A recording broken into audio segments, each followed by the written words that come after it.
My name's Warren Copes.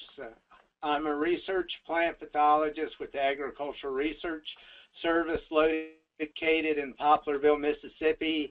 And as the title says, I'm going to be talking about disinfestants. What I'm primarily going to be talking about is the use of disinfestants on hard surfaces, though at the very end I'm going to mention a little bit about plant surfaces. Just to give you a little bit of my background, is I see myself as a general field plant pathologist.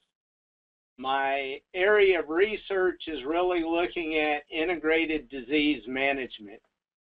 And so I do that with ornamental plant diseases in the nursery production systems. And from an integrated disease management approach, I have done some work with disinfestants. I don't consider myself a real authority in that area, though by the fact that I've done some research on it, it does give me a certain experience base.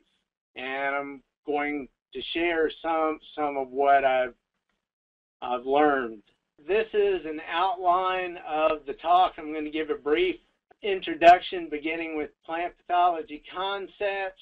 In the bulk of my talk, I'm going to be talking about disinfestants. I'm going to start with bleach, and I'm going to interrupt that and give a little bit of information about efficacy issues, and then go into talking about other disinfestants and finish up talking about application issues. I don't know really who my audience is, but regardless, as plant pathologists, we're developing disease control for people who produce plants to use those control methods.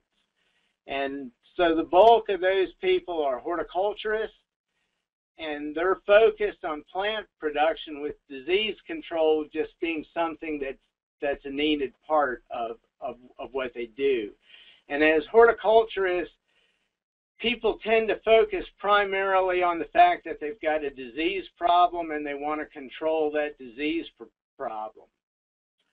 As a plant pathologist, we're focused on the fact that there's a pathogen causing that disease problem.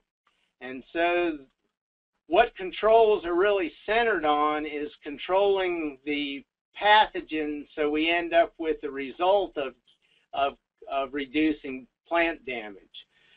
In this slide, I'm just re-emphasizing that statement. The focus is on stopping plant damage.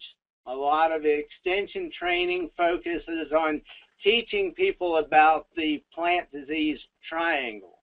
As a research plant pathologist, really I'm looking at the complete life cycle of the plant pathogen, because where we may need to interact with it to control it may be in the vicinity of time when plant damage is occurring or at some other time of the year. Now with disinfestants, so really controlling plant pathogens is kind of an abstract process because you're controlling something you can't see. The use of disinfestants becomes a little bit more concrete in that you're applying them to a specified area.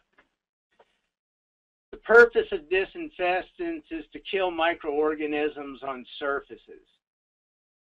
For that disinfestant to work, it has to be applied at a specified dose, and there has to be a specified period of contact for you to get a high enough mortality of the plant pathogen population within that area. If you look at the term an ounce of prevention equals a pound of cure, it's a nice statement. A lot of people are familiar with it, but the question really becomes, what is the economics of using prevention practices?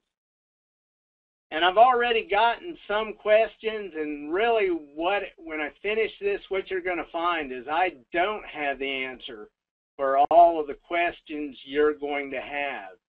And in truth, this question isn't easily answered. From the standpoint of if you're using a preventive practice and you don't have a problem, then was it because of the preventive practice or you just didn't have a pathogen problem? If you use a preventive practice and you have a problem, did it not work, or were there other issues at play where additional controls were needed in conjunction with it to get the level of control was needed?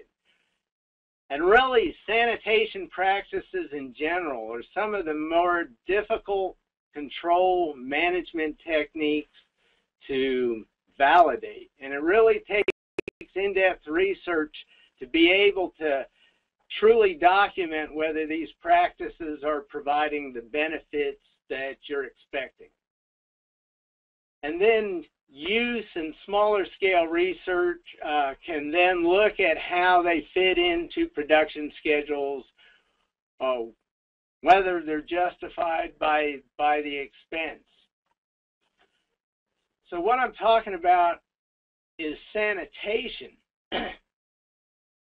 A lot of people tend to think sanitation, when you say the term sanitation, they use that synonymously with the use of disinfestants. That's one form of sanitation. When I use the term sanitation, I'm generally using it more as an epidemiological term.